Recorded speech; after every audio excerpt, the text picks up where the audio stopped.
தியானம் என்பது மனதை அடக்கும் செயலா? சங்கரன் கோவில்பட்டியிலேருந்து அடுத்த கேள்வி கேட்டாரு. மனசெல்லாம் அடக்க முடியாதுங்கய்யா.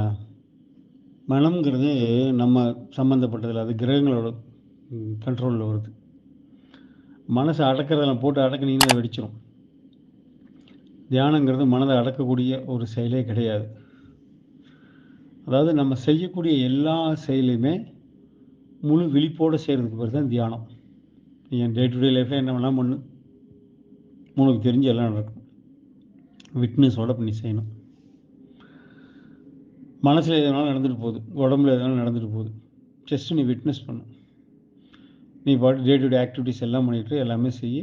ஆனா முழுக்க முழுக்க உனக்கு தெரிஞ்சு உன்னோட நாலேஜில் நடக்கணும். ஒரு கொசு அடிக்கிறது கூட நமக்கு தெரியாம நடக்குது. படிகாரம் பண்ணி கூட டப்புனு கை அடிக்கும், கொசு அடிச்சும் தெரியாது, போனது வந்து எதுவுமே தெரியாது.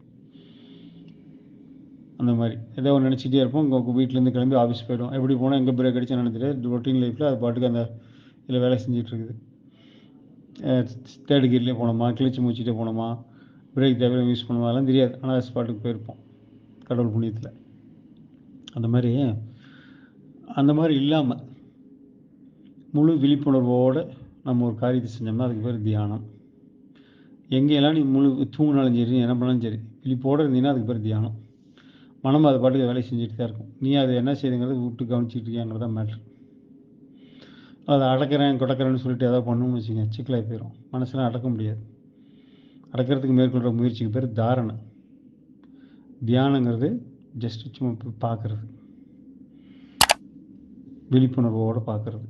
நமக்கு தெரிஞ்சு எல்லாம் நடக்கிறது, எல்லா செயலும் நமக்கு தெரிஞ்சு நடக்கிறது, எல்லா செயலும் முழு கவனத்தோடு வச்சு செய்கிற ஒரு வேலையில் ஒரு சில வேலைக்கு ரொம்ப இன்ட்ரெஸ்ட்டாக செஞ்சுட்டு இருந்தோம்னு வச்சுக்கோங்களேன். ஒரு இன்ட்ரெஸ்ட்டாக ஒரு புக்கு நீ படிச்சுருந்தா கூட பார்த்தீங்கன்னா யாராவது கூப்பிட்டா கூட கிராஸ் பண்ண கூட உனக்கு தெரியாது.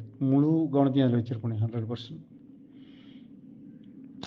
உனக்கு பிடிச்ச ஒரு வேலையை செய்யும்போது அந்த மாதிரி நம்ம செய்கிற எல்லா வேலையிலையுமே அது பிடிச்சது பிடிக்காதுன்னு சொல்லி அட்டாச்மெண்ட்ஸ் இல்லாமல் எல்லா வேலையிலையும் கவனத்தோடு செஞ்சோம்னா அதுக்கு பேர் தியானம். அவ்வளோதாங்கய்யா. என்ன புண்ணியம் செய்தேனோ